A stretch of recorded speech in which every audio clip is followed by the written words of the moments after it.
So according to a recent article I read, 43% of people who make their New Year's resolutions fail before February, 1 in 4 quit 1 week after making their New Year's resolutions, and by the end of January, most people quit, and only 9% of people see their resolutions through succession, which means that 91% of people fail at succeeding at their New Year's resolution. 91% of people. That's over 9 of every 10 people. How crazy is that? You see, but the problem isn't the resolutions in and of themselves. It's the habits that these people have, specifically identity-based habits versus outcome-based habits. You see, 91% of these people that I just discussed, they have these habits because they have more so outcome-based habits or outcome-based thoughts. I wouldn't even say habits. The people who achieve their own resolutions and their own goals in life have what's known as identity-based habits. I learned this concept from one of my favorite books that I ever read. It's called Atomic Habits by James Clear. I'll even link it in the description below for you to enjoy it and read it. What the book talks about essentially is this concept, identity-based habits versus outcome-based habits. Let me give you an example of exactly what this is. Let's just say that your goal within 6 months was to be able to squat 315 pounds. Let's just say that hypothetically.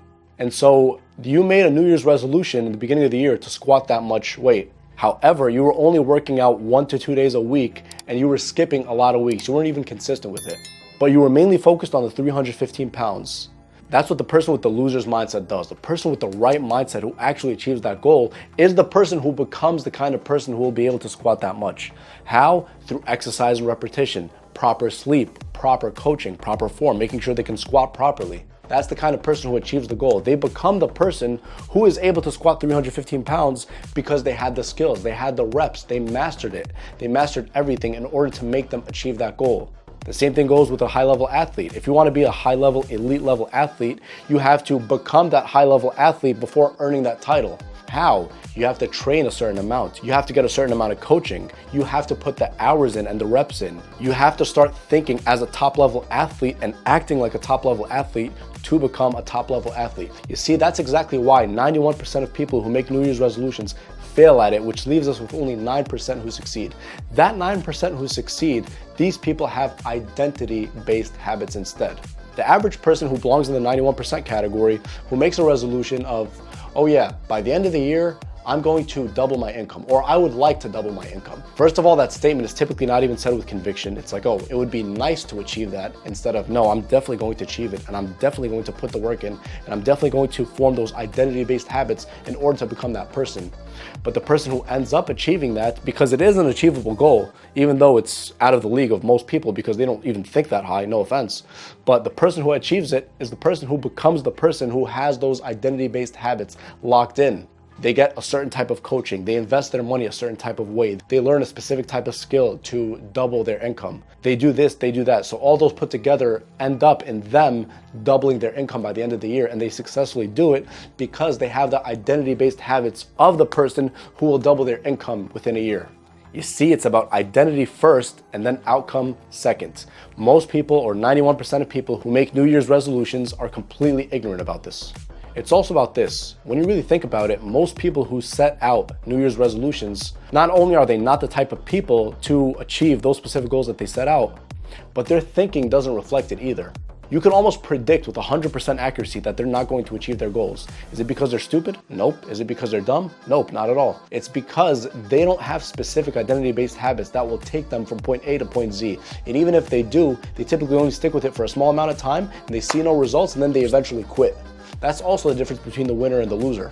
The person with the right amount of identity-based habits and the right amount of time and repetition understands that with enough time, there's going to be a compound effect where their efforts will exponentially grow and blow up. Compare that to the average person who wants results right away. They think in terms of instant gratification. Remember, instant gratification is for losers. It's always going to be the loser's way. Anything that could be had easily, typically it could go away easily. Just like the old saying, easy come, easy go.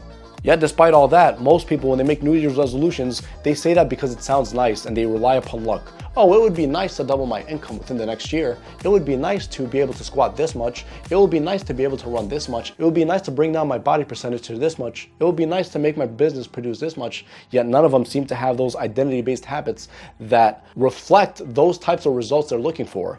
Because truth be told, you really can achieve great things. We all can achieve great things, but most of us don't have the identity-based habits locked in, or we're not even willing to have or to start learning those identity-based habits in order to achieve those specific goals. The absolute most foolish thing that you can do for yourself is rely upon luck or just good fortune. And then if it doesn't happen to you, you say, oh, why God, why me? That's the absolute stupidest thing you could do, and it puts you in a victim and low value mentality and scarcity mindset, which is something you absolutely do not want. You see, man, here's how I see it. What's more important than the results themselves or the results of the goals that you have in and of themselves is the person that you become in the process of doing this. It sounds kind of cliche, but it's actually true. Here's why. Let's just hypothetically say that you want to become a world champion in whatever sport, and you develop the skill sets necessary to become a world champion. You have a world champion work ethic, you have world champion skills, you are coached by people who are either world champions or who were world champions in the past, or who have coached other world champions, something along those lines.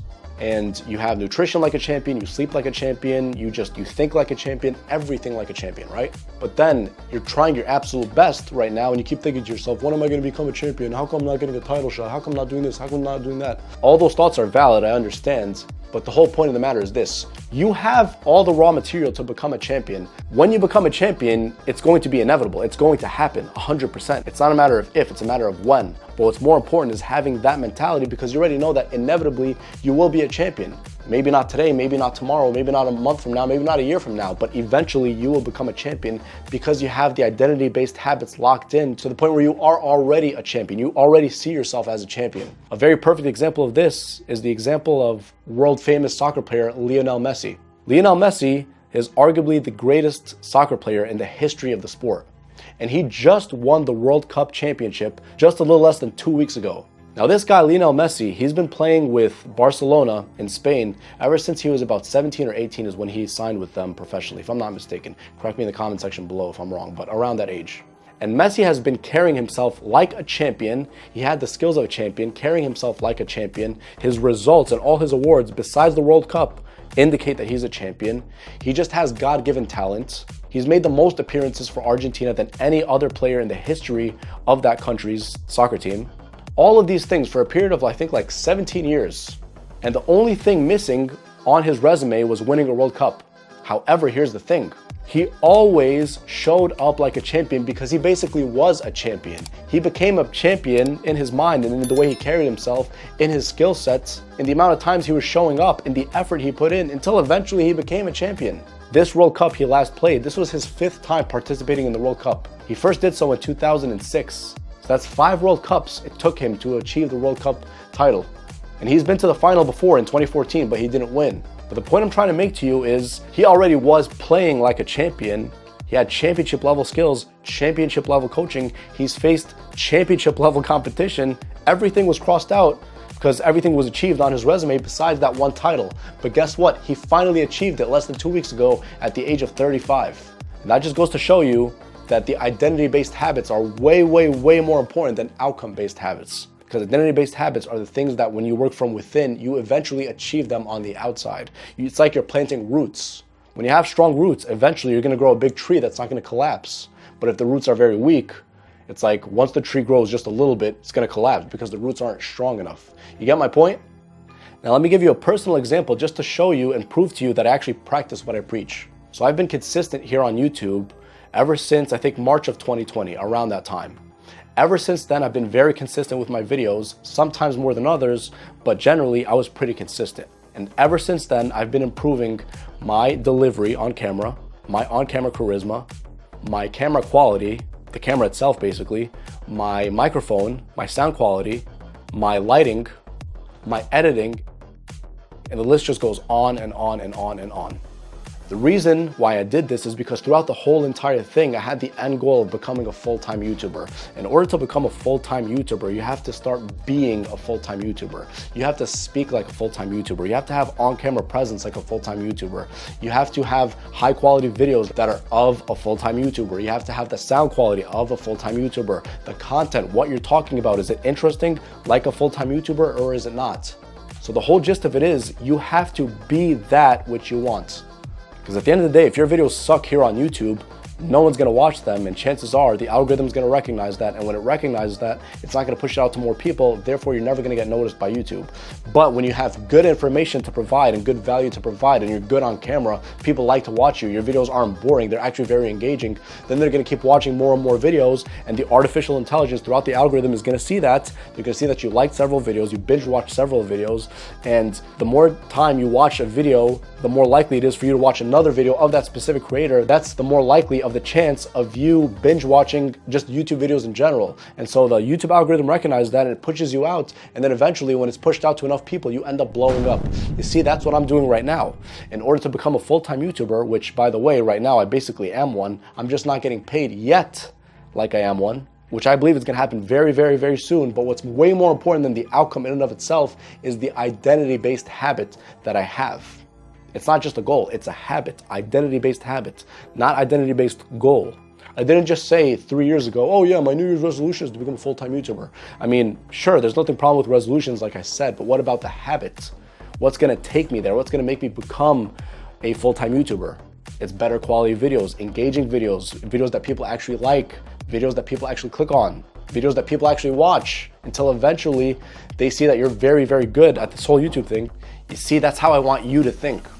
Always, always, always think about identity-based goals, actually identity-based habits, instead of outcome-based goals. Forget New Year's resolutions, make them life resolutions. When you have a goal, for example, of saying, oh, I want to squat 315 pounds by the end of the year. Sure, that's a nice goal and all, but your goal, you have like a deadline to your goal, 315 pounds. First of all, you're not even putting in the work, and then you're bitching and moaning, oh, how come I can't achieve it? Second of all, you should have a life goal. It's like, okay, I want 315 pounds in the next 6 months, and then every 6 months, update. It should be a lifelong goal. It shouldn't be just a small amount of time of a goal, because again, then that's part of your identity. Your identity then becomes associated with a person who's physically fit. The second example for Messi, he had an identity that was a lifelong or lifetime identity. It wasn't just, oh yeah, I just want to achieve a World Cup. No, I want to be the best player on the planet. Therefore, I'm going to carry myself as the best person on the planet. And sure enough, not only did he become the best player on the planet because he already was that, he became the best player in the history of the sport because of building identity-based habits instead of outcome-based habits. Focus more on the identity and working from within and establishing those roots that we discussed instead of on the results, because either way, the results will follow in just an amount of time. And that's not something you should think about, but just know that they will follow eventually, and don't keep obsessing over those results.